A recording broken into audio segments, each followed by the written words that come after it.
Estamos de vuelta en el vuelo de la abeja para pasar a la entrevista del día. Nuestro invitado es un analista político destacado, un hombre agudo y que siempre está con una visión interesante de la realidad. Me refiero a Ricardo Escudero, quien además dirige el portal Minuto Digital en que se analiza permanentemente nuestra realidad política, social, económica, y lo recomiendo mucho para su lectura. Ricardo, muy buenas noches, bienvenido al vuelo de la abeja.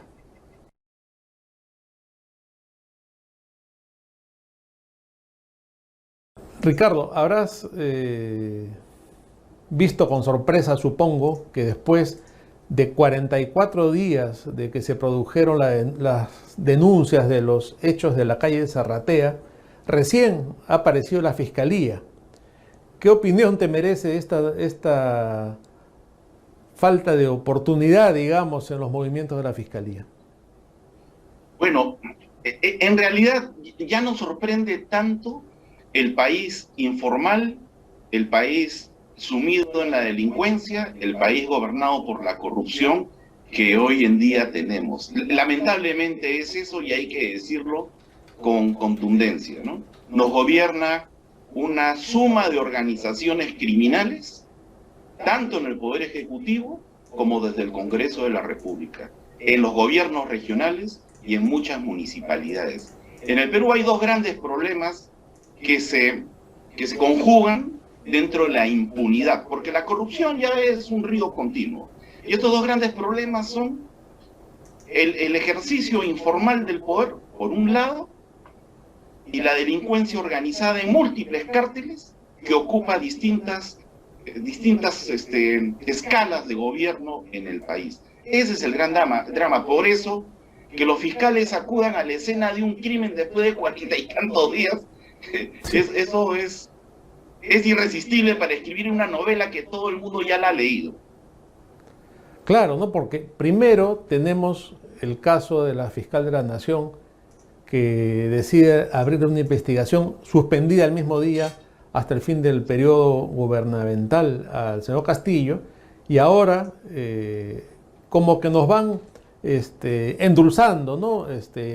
Va a la Fiscalía a Palacio de Gobierno, encuentra $20.000 en el baño y no pasa nada. O sea, es increíble. En cualquier país medianamente formal hubiera sido... Lo que pasa es que sabes que también, y qué bueno que toques ese tema más puntual, Luciano, nos están acostumbrando a la estupidez. Perdonen la palabra, que no es vulgar, ¿no? Nos acostumbran a que la estupidez sea algo común.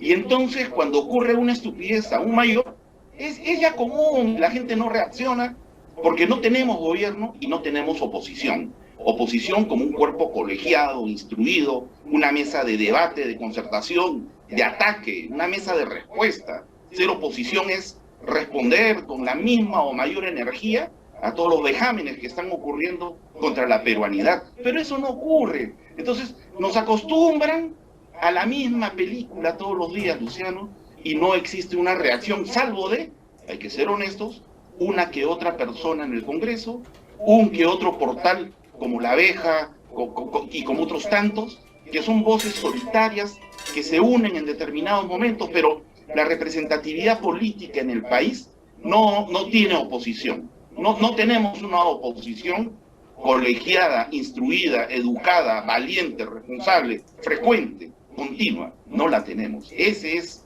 nuestro drama ciudadano.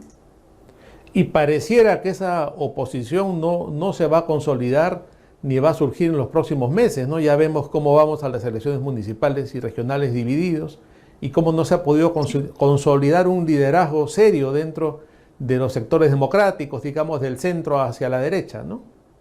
Exacto, y tú sabes que me apena mucho decirlo, pero hay que ser contundentes en estos momentos, porque no podemos permitir que esto siga pasando. Rafael López Aliaga era el candidato, digamos, natural de un esfuerzo de oposición.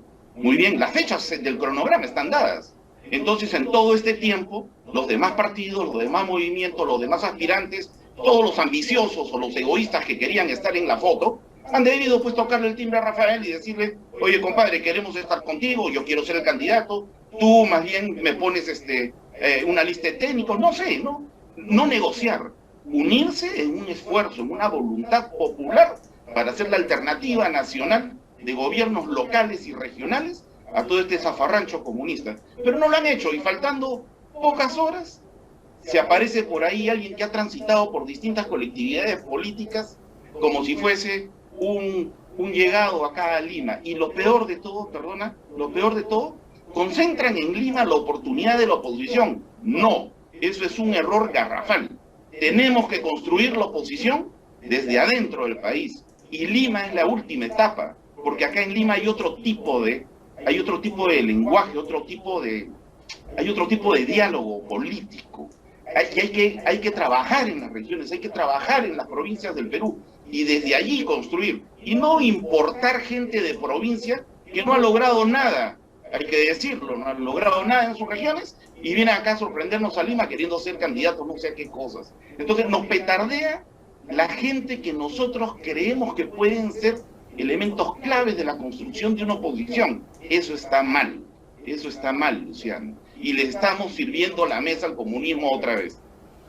Sí, sin duda lo que está pasando con estas elecciones grafica perfectamente lo que tú dijiste antes, ¿no? Esta sociedad desorientada en que no hay ni una oposición y tampoco hay un gobierno sólido, ¿no? Pero este gobierno va avanzando porque tiene un objetivo, y ese objetivo sí es seguro, que es instaurar un gobierno comunista en el Perú. Y vemos también, Ricardo, otra cosa, ¿no? Que hay grandes escándalos y, como decíamos antes, no pasa nada. ¿Por qué? Porque sacan al ministro, ponen un nuevo ministro, pero el hecho consumado queda, ¿no? Entonces nos estamos sometidos a una especie de carrusel de funcionarios y luego de eso... Mira, cada uno de estos señores delincuentes en muchos casos, siembra una estructura y cuando viene el reemplazo, añade a esa estructura corrupta otro equipo más. Entonces sale el innombrable de Carhuapoma que ha destrozado el Seguro Social del Perú e ingresa una persona que está complicada en el tráfico de uso de equipos médicos en los exteriores de los hospitales del Estado. Pero la gente no se acuerda porque no leen, porque no estudian o porque los medios están comprometidos, me refiero a los medios alquilados están comprometidos en tapar todo este tipo de cosas, Luciano. Entonces se llaman minicárteles sembrados en todo el aparato del Estado. Y a eso hay que sumarle algo que es bien importante. La izquierda nunca se divide. La izquierda tiene una estrategia simplísima: dispersión, acumulación, puño. Se pelea Cerrón con Bermejo, Bermejo le dice no sé qué cosas al otro y a la otra, y Verónica, y en fin, todo ese barrio de vagos que paran en la esquina de una calle oscura, pero a la hora del asalto todos se juntan. En cambio, los sectores ilustrados, políticamente aceptables por la sociedad, se pelean por tonterías. ¿Sabes por qué se pelea mucha gente de la oposición en el Perú? Por envidia, por recelo, porque Luciano escribió un artículo y 100.000 personas lo han elogiado. ¡Ay, no lo invites al canal! Porque Ricardo habló en el programa de Luciano. No, hay que cerrarlo. Oye, entre nosotros mismos muchas veces cerramos la puerta de la casa a amigos que deben estar adentro con nosotros haciendo lo necesario para el combate. Entonces hay mucha envidia, mucho recelo, mientras los rojos, como muy bien lo señalas, los comunistas, los ladrones, la ultraizquierda sigue avanzando. Pero tenemos un deber moral, Luciano, de seguir subiendo el tono de nuestra voz y la energía de nuestros valores y principios. Mira, eso tenemos que hacer. Lo has descrito perfectamente, ¿no? Porque esa es muchas veces la actitud, lamentablemente, de los que están de nuestro lado, supuestamente, ¿no? Porque sí, ahora dirán, Ricardo Escudero estuvo en La Abeja, ¿por qué se habrán juntado? ¿Qué estarán tramando? Hay que tener cuidado. Eso es verdad. Ricardo, tú tienes más o menos, por ahí somos de la misma generación o tenemos más o menos la misma edad. ¿Tú recuerdas a lo largo de tu vida o de los conocimientos que tienes de historia una situación similar en el Perú, tan grave como esta? No, lamentablemente, felizmente no, si no, no existiríamos como país. ¿Sabes qué es lo que pasa? Nosotros hemos venido desde la dictadura militar del general Velasco, que muchos no leen, que muchos no estudian, que muchos no preguntan, hemos venido una constante degradación moral, económica, financiera, degradación cultural, educativa. Y hay pocos que han ido sobreviviendo, ¿no? Islas de libertad que han logrado sobrevivir. Empresa privada, educación privada, en fin, la iglesia católica verdadera, la valiente, la que no teme, la que usa la sotana y levanta la cruz. Entonces, pequeñas islas han sobrevivido. Y hemos llegado en un momento en el cual la política, como objetivo de ataque de las izquierdas, sufrió la máxima degradación y evidentemente pues muchos militantes de partidos contribuyeron a esa degradación, ¿no? Desde distintas formas y conductas. Entonces, hoy en día hablar de política es asqueroso, pues, repugnante. Hoy en día hablar de participación en la participación ciudadana en eventos políticos, en elecciones, es someterte a un probable acto delincuencial. Pero los de las izquierdas, la ultraizquierda sobre todo, han aprovechado eso y se han adueñado pues del escenario. Y hay que botarlos a patadas, Luciano. Hay que sacarlos. No hay que tener miedo de decir las cosas como son. Hay que votar a los delincuentes de la política, de la ultraizquierda, que han destrozado la educación, la cultura, que han destrozado el respeto a nuestros semejantes, que han destruido los derechos humanos, asesinando decenas de miles de peruanos. Hay que decirlo, no hay que expresar, ay, disculpen si lo que digo les va a molestar, que les moleste a los rojos. Hay que darles duro, no hay que cansarnos. Y a nuestros amigos que tienen envidia, recelo, que nos juntamos 2, 3, 4, 5, nos ayudamos, nos retuiteamos, recomendamos nuestras páginas, nuestros canales, bueno, hay que meterle su cachetadón también, porque no puede haber cobardes en la oposición, no puede haber, Luciano, cobardes en la oposición, no podemos permitirlo. Muy claro, Ricardo, y contundente como siempre. Te agradezco por esas palabras tan valiosas y tan llenas de verdad. Vámonos a una pausa, si lo permites, y regresamos con la entrevista.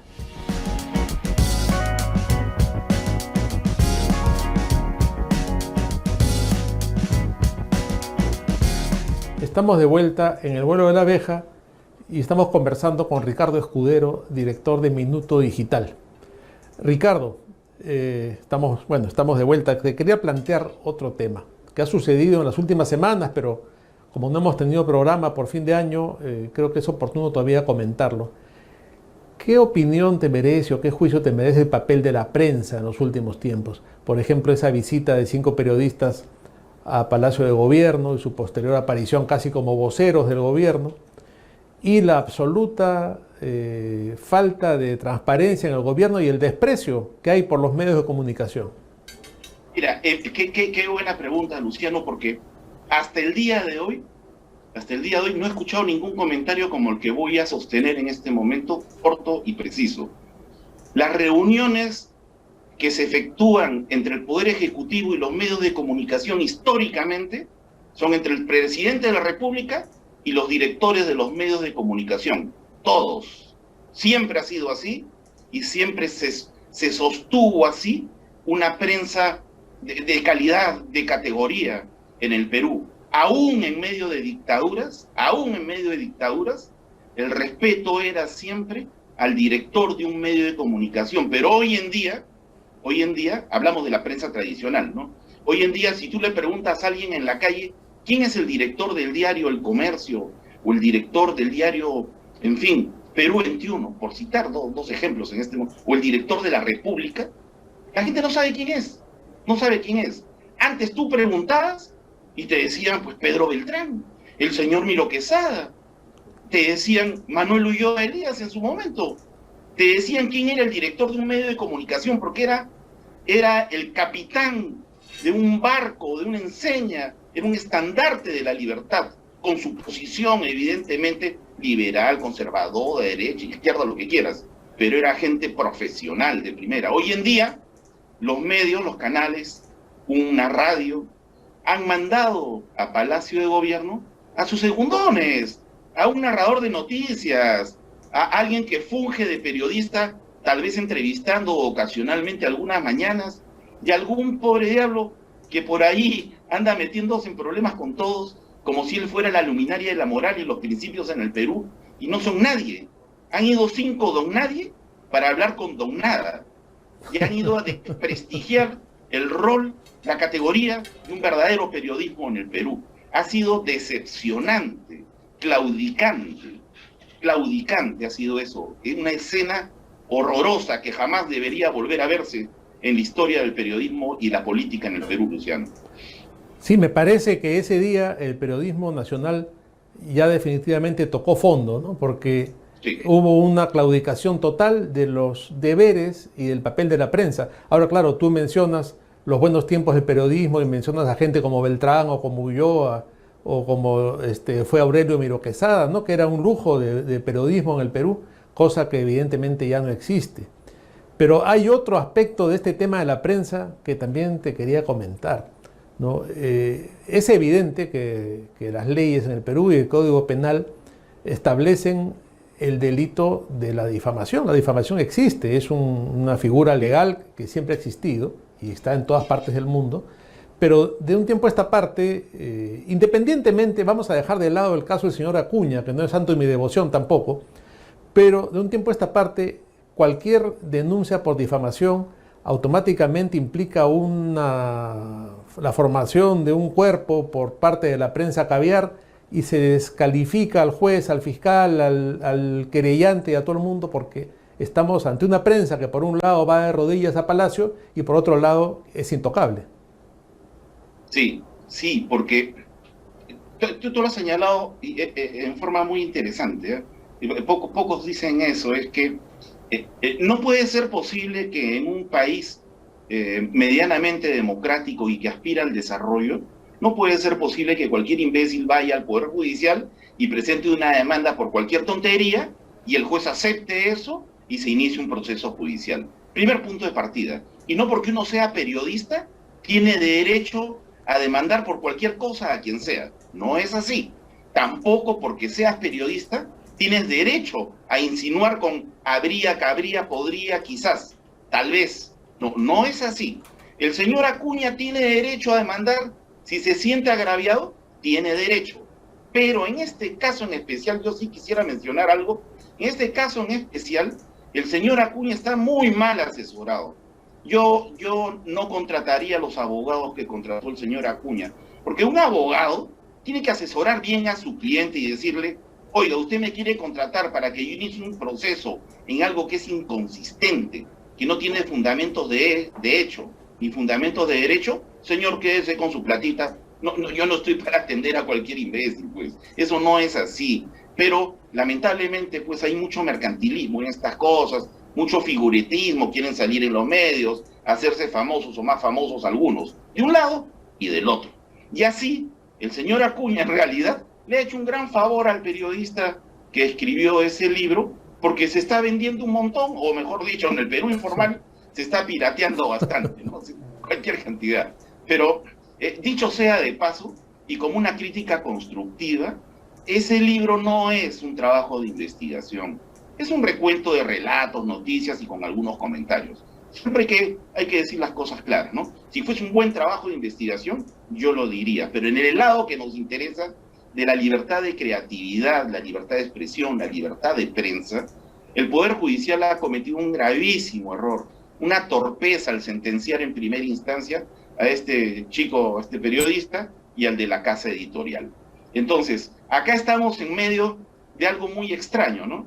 Cuando denuncian a alguien que es de oposición al gobierno, los caviares saltan pues, con uñas, con dientes, se angustian, entran en una histeria colectiva.